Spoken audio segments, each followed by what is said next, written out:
This record conference will now be recorded. perfectly. Now we're set. Appreciate you guys spending some time with me for the preseason discussion.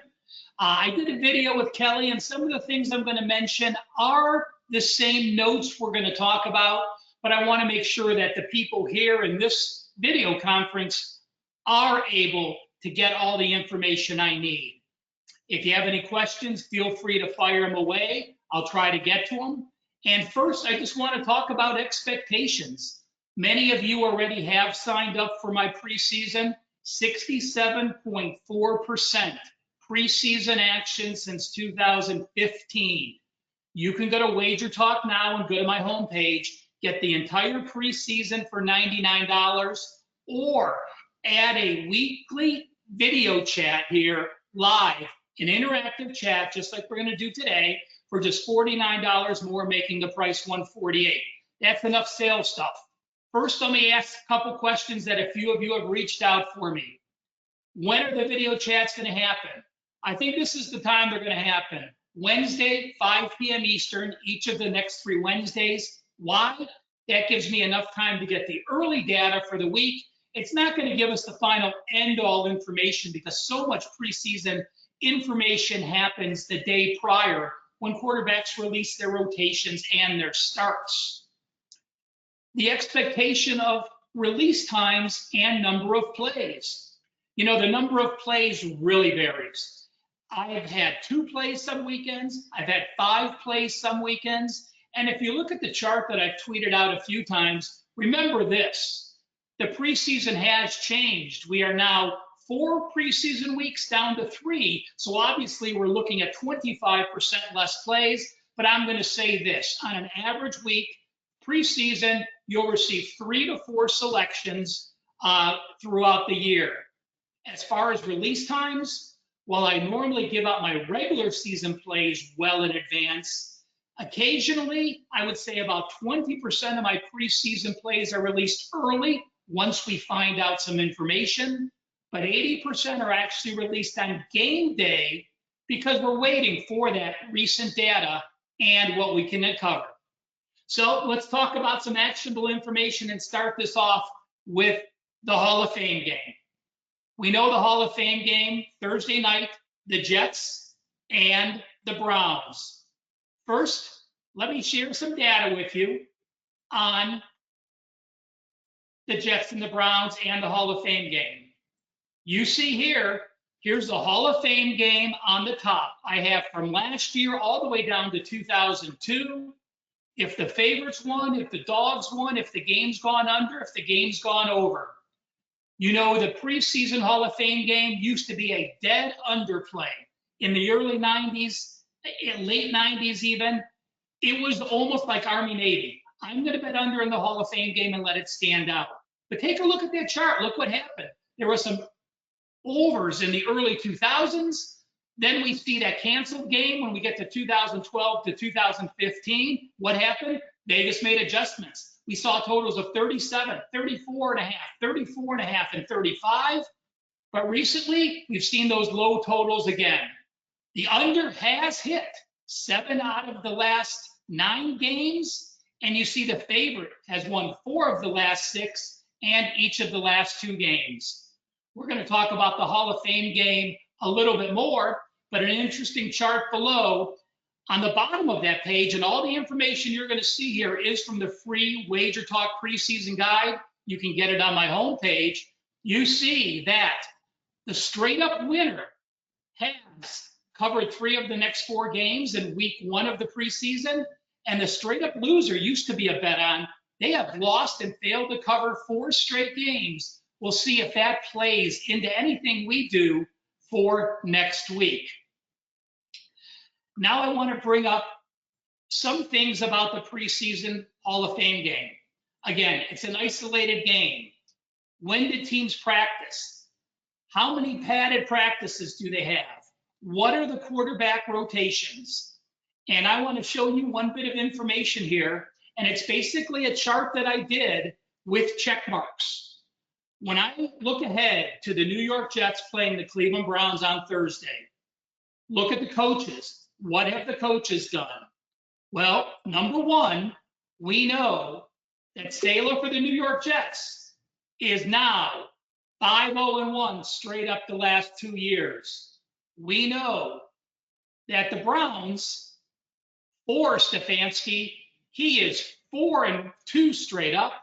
He is 4-2-1 against the spread. I'm going to give a coaching edge to the New York Jets. You look at the quarterbacks in this situation. This is a significant quarterback advantage for the New York Jets.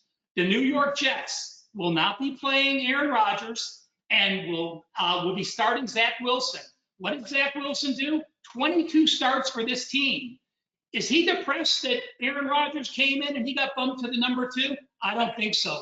This is a young quarterback now being able to learn from a Hall of Famer who now knows he is set and will likely resume the starting job in a year or two. Tim Boyle, an experienced quarterback with 3 starts, is in a battle with Chris Streveler. Chris Streveler is my number 1, top-rated number 4 quarterback in the NFL this year. Last year, he had a monster year. You can see from the situation, Streveler was 24 of 33, 72.7% last year, a 5-1 touchdown to interception ratio, and we are going to have Boyle and Streveler in the second half. Who are the Browns playing in quarterback? Well, the Browns are not going to be playing Deshaun Watson. Dobbs had a great preseason last year. Guess what? They are not playing Dobbs. They are playing their number 3 quarterback, their number 4 quarterback. Neither was with the team last year. DTR is a rookie playing in this game, so significant edge to the Jets in that game. Game plan is another situation I look at. While neither team is game planning, it's important when you're looking at preseason week 1, how many practices did they have in pads? Last Tuesday was the Jets' first practice in pads. The Browns last Thursday, and it was just a walkthrough. Significant more physical practices for the New York Jets and intangibles. Let's talk about some intangibles in this game. We see the Jets talking about wanting to win. We see the Browns, and the quote is this: we're going to send out makeshift players looking to make an impression, to perhaps make our team. We're not worried about what's going to happen week 1. 2 significant game plans. So add those edges up, significant edge on the New York Jets. And as a thank you for watching, I'll let you know, this was my first official release at Wager Talk. I have it for sale tomorrow on the New York Jets. I did lay the -125 on the money line because there are so many games decided by 1 point in preseason action. Talk about coaches. Let's move on to section number 2. Preseason coaches. And preseason coaches, obviously, are the importance. I'm going to pull up a little chart here, and I want to show you the best and the worst preseason coaches for this season.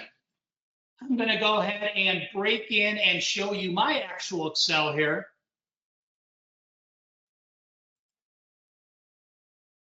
And you're going to see my notes as we are talking.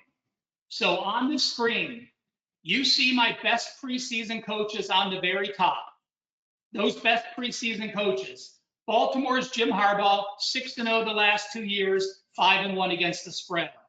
Bills, Sean McDermott, 5-1 straight up, 5-1 ATS. Robert Saleh from the Jets, 5-0-1 straight up, 5-1 ATS. Pittsburgh Steelers, Mike Tomlin, 6-1 straight up, 5-2 ATS. Now, why do I only have the last 2 years? John Harbaugh for Baltimore has won 18 straight preseason games. He's gone 15-3 ATS. Why I only look at the last 2 years is this. What happened? We had COVID 3 years ago. There were no preseason games. I never saw more adjustments than last year in the preseason because coaches saw exactly how little they can play those people and how productive they still can be week 1. So I completely changed the way I handicap preseason games. I've taken only the numbers each of the last 2 years and am using that data moving forward. Worst preseason coaches, Staley from the Chargers, O'Connell from the Vikings. Pete Carroll used to be one of the best. Guess what? He's now coached for how many years? He doesn't worry about the preseason anymore. He's now gone 1-5 straight up in ATS the last 2 years. Rivera for the Commanders, Campbell for the Lions, and Sirianni for the Eagles, all some of the worst coaches. New coaches this year, what are we going to do? Hey, we have to wait and see. 5 new head coaches, 2 of them are retreads. I shouldn't say retreads because Sean Payton deserves a better title than that. But Frank Reich and Sean Payton, do I worry about what they did? I don't. Listen, Sean Payton was at the Saints in 2006. Those Saints were coming off a 3-13 season. He won his Hall of Fame game, but lost his next 3 games. What he does here will be completely different to what he did for the Saints. So I will wait and see, like I believe you should wait and see until we get there. Second-year head coaches. So what did those first-year head coaches do last year? We're 3/4 of the chart down. Well, look, Eberflus for the Bears went 3-0 ATS. Josh McDaniels for the Raiders went 4-0 ATS. But the Giants, Tampa Bay, Jaguars, all with first-year head coaches, went a combined 0-10. So what does that tell us? It tells us nothing. First-year head coaches, take them with a grain of salt. Look what they say going into week number 1. Did they listen and follow the game plan they said they would? Then we could put a little bit of an asterisk and say, hey, maybe we'll listen to their data in week number 2 and we'll play it out. Also in the guide, you notice I put in the last 6 years, OCs, DCs, and the changes. It's quite significant. Both the Jets and the Browns for the Hall of Fame game have an OC and DC change. The Jets changed their OC. The Browns changed their DC. I actually give a slight edge to the Jets in that because when you have a defensive coordinator like Jim Schwartz coming in for the Browns and he changes the defense, it's tough to learn those schemes. The Browns are going to play much more man-to-man defense this year, which means your cornerbacks are on an island, which means you may have many more big plays against those teams in the preseason with broken plays. So note the changes for the OCs and the DCs. Are they completely changing schemes? Are they going from a 3-4 to a 4-3?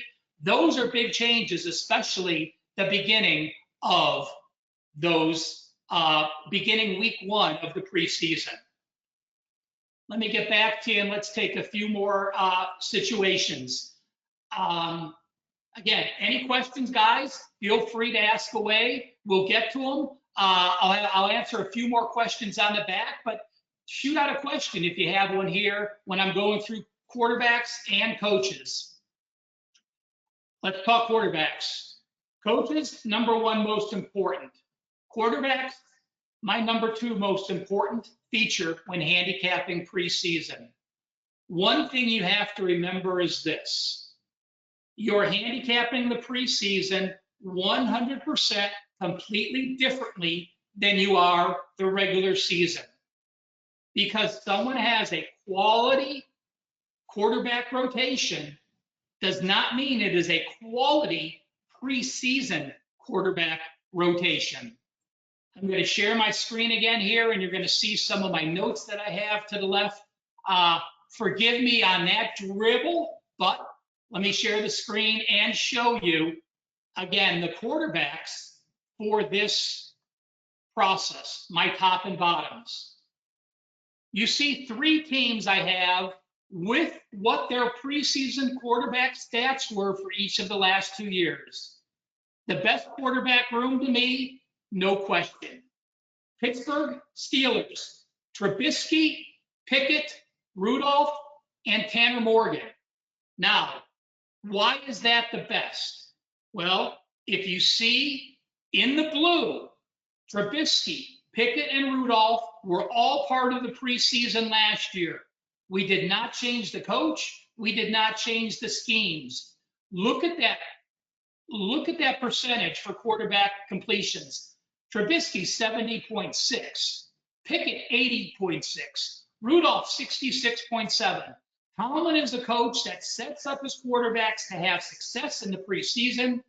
A dink and dunk offense with short passes may not work in the regular season. What happens? Defenses make adjustments. Defenses start blitzing. You get to the red zone. There's less room to make those passes, and you don't have success. In the preseason, DCs normally do not make those type of adjustments. So these dink and dunk offenses that have high success rates with quarterback completions are teams you certainly want to look for. Baltimore, I talked about Harbaugh winning 18 straight games. Well, take a look at the quarterback rotation in the green. Lamar Jackson, 61 starts here. He was hurt last year. He didn't play. He only threw 4 completions in 2021, if you see in the blue. So I'm not counting too much on him. But Huntley, 73% completions in 2021. 2022, 86.1% completions. If Tyler Huntley's starting a game, I know he has that type of preseason success on this team each of the last 2 years. He's a quarterback I want to back. Anthony Brown, last year, he was a rookie. As a rookie, he threw the ball 47 times in preseason action, completed 74.5%. And if we have to go to a fourth quarterback, Josh Johnson. He has 9 starts career, 1 start here, his first year back. He's played in 89 complete games. And more importantly than who your starter is who your number 3 quarterback is. When a number 3 quarterback is playing in the second half of a game against the number 3 and 4 defensive oppositions, no one is better than Matt Barkley. Matt Barkley was here last year. He completed 75.6%. You see Josh Allen got a few snaps last year, 26 snaps in 2021. He's likely not going to get snaps. So Buffalo has 3 quarterbacks. That's a big advantage because if they're not going to play Josh Allen, that leaves a half to Kyle Allen, a half to Matt Barkley, and that's the type of situations you want to look at. And on the bottom of the chart are the rookies for each of the last 2 years. 2022 on top, 2021 on the bottom, and I've sorted them by completion percentages. I wanted to show you the chart for rookies for this reason. There's not much you can make out of it.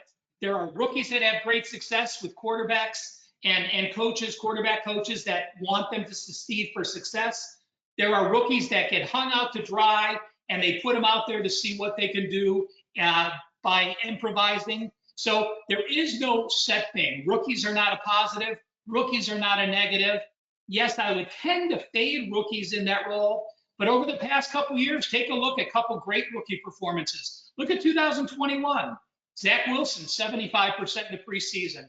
Lawrence, 70.5%. Jones at New England, 69.2%. And last year, while the numbers aren't as strong, remember we had a strong first-round draft choice round in 2021. The first quarterback drafted last year's draft was Pickett in round number 3, so we had no quarterbacks in round 1 or 2 for those type of go-tos. Another thing, I always prefer 3 quarterbacks over 4. If you're splitting time between 2, it gives your O-line a little more continuity with that quarterback. But again, there are situations where 4 quarterbacks never hurt. And also a mobile quarterback. If you have a mobile quarterback in the 4th quarter that can scramble, that can get first yards, that's something to look at a live betting situation. If your game is close, if your team is still in a I want to win mode, and you have a mobile quarterback that can also throw the ball, clearly a live betting situation that you want to look at. So we went through coaches. We went through quarterbacks. My third most important situation, stats and records. Now, not every 3-0 team is created equal. We know that in the preseason. We know that in the regular season. So I want to point out a few things that I look for when we're breaking down those stats. I'm going to go to my screen again, and let's take a look at some of the teams. You see my notes on the left-hand side, ignore those. The first chart, the one that is on the left-hand side of all the charts, you see preseason stats by yards per game diff. And it's sorted by preseason only stats and what their yards per game were. You see on the top of the chart is Buffalo. Buffalo was plus 90 yards per game in those preseason games last year. Look at the bottom. Philadelphia was minus 93.3 yards. Those are significant tops and bottoms. On the bottom as well, the Vikings were minus 87 yards per game. No question, that's the reason they were 0-3. But I want to look at a couple of the highlighted teams. On the top, you see Green Bay, Washington, and Detroit were a combined 2 and 7 straight up. But they were number 2, 3, and 4 in preseason yards per game. Look at the bottom. Carolina was 2 and 1, minus 66 yards per game. Those were the third worst. So let's take a look. And you see my notes in the middle. You may not be able to read them. Washington game 1, they had a 350 to 288 yard edge. They had a late lead, but they turned the ball over twice late, and Carolina scored. Washington loses game 1. Game 2, they were playing Kansas City. Mahomes comes out, throws 2 TDs in the first 16 minutes. They were minus 1 turnover. They lose that game. And in the Baltimore game, they did cover that game, but they went 0-3. They had a 388 to 302 yard edge, and they scored the last 9 points in the fourth quarter. So when we're looking at teams last year and you put a check mark, this coach is back. They were a strong performer. Make sure they were a strong performer for the right reasons. And again, those 4 teams I have are the ones that jump out at me. On the bottom of the chart, sacks. Sacks are something that, even out in the NFL, you see sometimes some dominant 6-sack performance games. But if a coach wants to game plan defensively and sacks and plans on getting sacks in the game by blitzing or scheming defensive lines and stunting, those are absolute teams you want to bet on. If you are going to find a team that sacked opponents in game 1 and talked about wanting to get sacks in game number 2, I absolutely want to bet on them. So let's look on the right-hand side of the bottom chart where we see defensive sacks. Houston last year went 3-0 in the preseason, but they were outgained. Why did they go 3-0? Lovie Smith was the head coach. Lovie Smith was the defensive coordinator. Lovie Smith blitzed often in the preseason, and they were the number 1 sack percentage in preseason football last year. They sacked opposing quarterbacks 13.59% of each time the quarterback went back for a pass attempt. Tampa Bay got a lot of sacks, but they had a lot of turnovers, so they didn't have a good year. Kansas City had a lot of sacks, 2-1 ATS. You look below in 2022, KC, the top sack percentage team, 2-1 ATS. Tennessee, a good sack percentage team, 2-0-1. The same holds true with teams that don't allow many sacks. Those are the columns in the blue. Sack percentages. Cleveland didn't allow a sack last year in the preseason. The Jets didn't allow a sack in the preseason. Those teams go 4-1-1 against the spread. In 2021, Cleveland and Cincinnati, the top 2 teams on offense not allowing sacks. Those 2 teams, 4-2 ATS. So you may not put a lot of weight into sacks for the regular season, completely opposite in the preseason. Very important category to look at.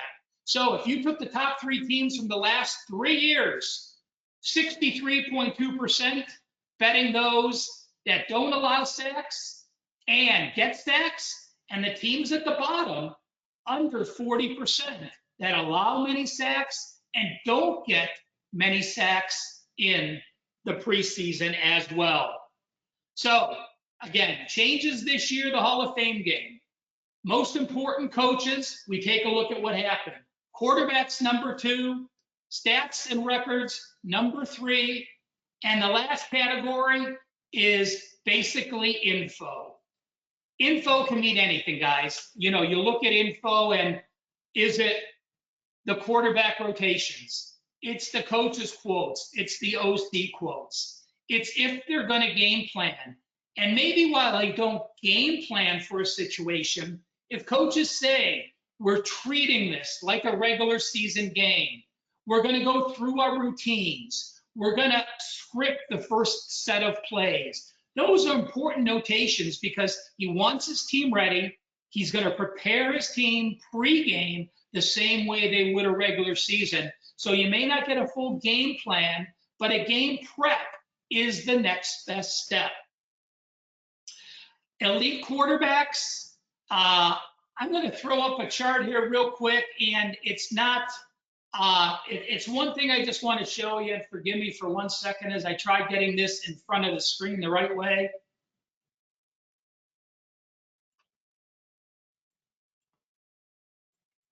So I am going to look at the Kansas City Chiefs the last 2 years.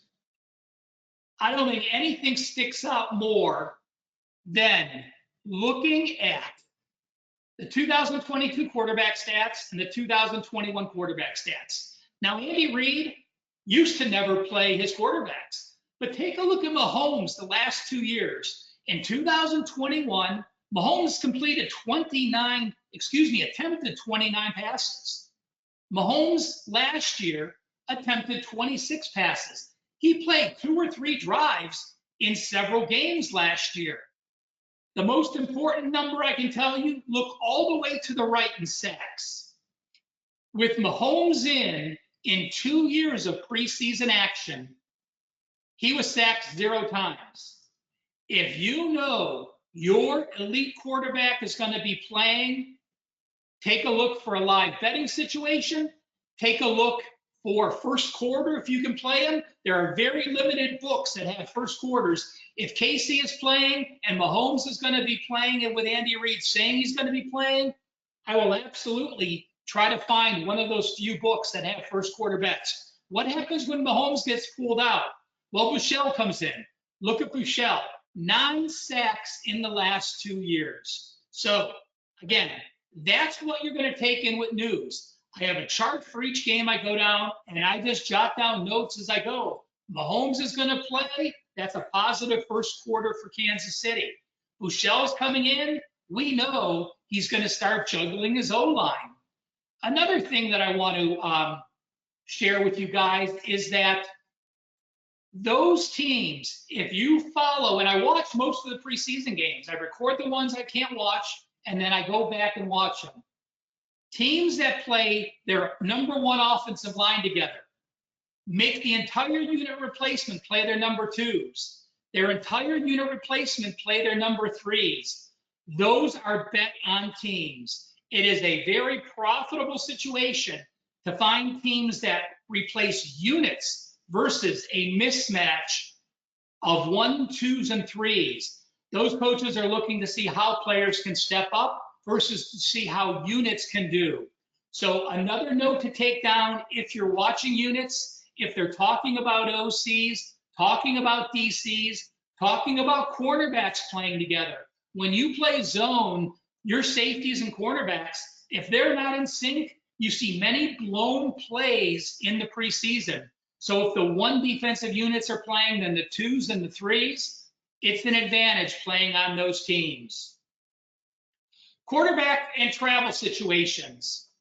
We've seen several times in the last few years where you have a quarterback gets hurt. Well, if you see a number 1 quarterback hurt in preseason action, he's not going to play the rest of the preseason. Sometimes coaches then don't want to play their number 2 quarterback because if the 1 isn't ready to go, he wants to have a healthy number 2. Then your number 3 is going to play, and you may be playing a guy who just signed the previous week.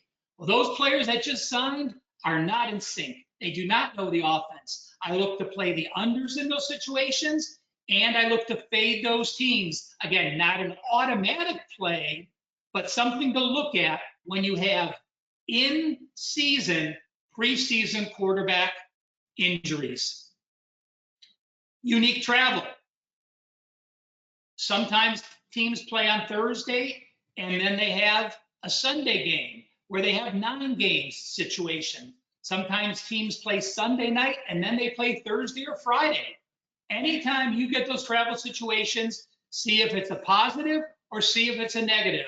Boy, I remember this was probably 5, 6 years ago. I think it was the Lions. Don't quote me on this. They flew out to the West Coast.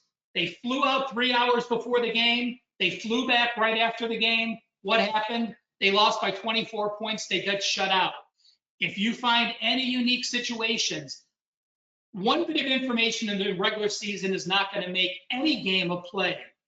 One bit of information in the preseason, if it's that strong, there is potential where those teams or that situation makes a game worthy of at least considering to be a play. If teams played in the regular season, do they play again? Well, there's 3 occurrences this year where teams are actually playing each other in the preseason.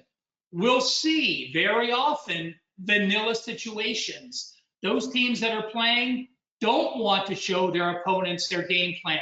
They don't want to show offensive and defensive plans. So you see those situations. The 3 times where teams are playing in the preseason and in the regular season, Carolina and Detroit playing August 25th. They also play October the 8th. This week, Cleveland and the Jets. I don't put any credence into this because the Browns and the Jets play December 28th. Anything you show here will likely have changed, especially with the new OCs and DCs. But Houston and New Orleans play in the preseason and also play October 15th. So look at those other 2 situations, Carolina and Detroit, Houston and New Orleans. We'll see how those pan out with the over-unders and what they say. One situation I'll share with you, it doesn't apply this year, but just the type of work I do for the preseason and the notes I take from one situation to the next. While I said when teams play in the regular season and then play in the preseason and then in the regular season, I look for vanillas and I look for unders. One coach you can circle is this. Mr. Bill Belichick. There's a reason he wins a lot of games. When Bill Belichick plays a team in the preseason and also plays that team in the regular season, he absolutely 100% game plans. He will run specific running plays, passing plays, defensive stunts. He wants to see how that team reacts, and he makes adjustments during the regular season and uses that data. He's the only coach that I've been able to find that when he does play that situation and you watch the games and you go back and watch the regular season games, again, he uses every bit of knowledge to his advantage. Hats off. Again, doesn't apply this year. Couple things that have changed again since COVID I want to share with you. Playing a team that lost the preseason game number 1 against the team game number 2 used to be a very positive situation. But now you're only playing 3 season games. Coaches' philosophies has changed, and that is not a valid point anymore. That is something that worked handicapping for the 90s, 2000s. COVID has changed that, and the way that coaches changed. I do want to share one thing with you here for taking the time with me.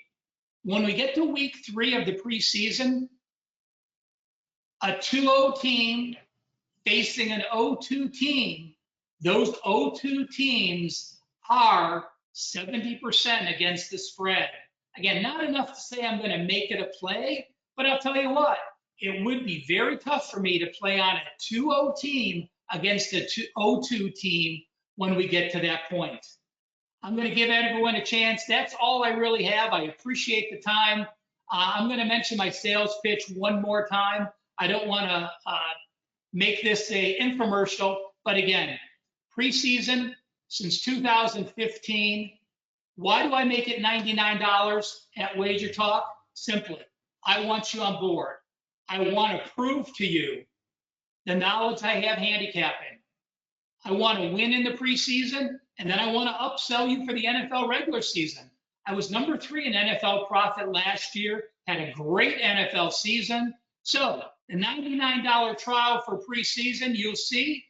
If you're interested in being part of these notes, sign up for the 148 preseason plus video conferences. And just a reminder, preseason plays rated 4% and higher, 36, 11, and 1. That is 76.6% since 2015. I challenge you to find a better preseason record.